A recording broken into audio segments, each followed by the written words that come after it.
On April 29th at 4:56 in the morning, there are reports that an asteroid measuring between 1.1 and 2.5 miles in diameter will come within 3.9 million miles of Earth.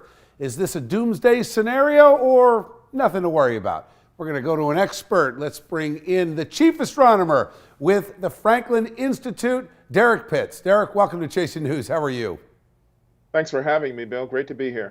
All right, so 3.9 million miles in space terms, I imagine that's pretty close. You know, you could count it as close in one sense, but there's another way we can think of it. So let's do it like this. Let's do it in terms of how many times that's the distance from the Earth to the Moon. As it turns out, that's 16 times farther away than the Moon is from Earth. So while it's not as far away as Pluto, it's not as close as the Moon either. So let me ask you, I mean, things are hitting the Earth all the time, right? When's the last time something big hit the Earth that it was something that people should be concerned about?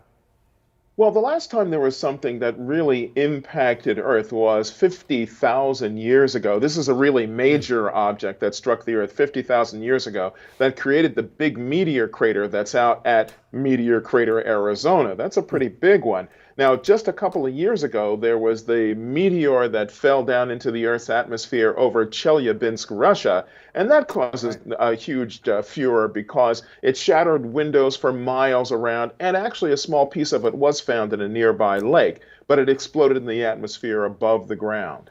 So that 50,000 years, are we due?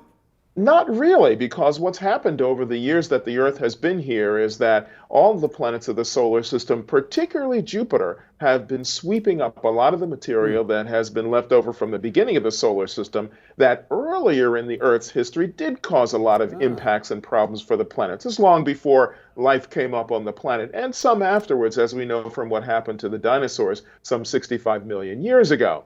But in essence, there isn't anything on anybody's radar, that's NASA or any of the other space agencies that are tracking these objects, that are due to make any, shall we say, close encounters to Earth for at least the next 100 years.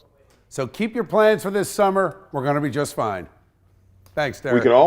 We can always look for smaller things, Bill, but nothing that we have to worry about. Thanks, Derek. Great to talk to you. My pleasure, Bill. Thanks for having me.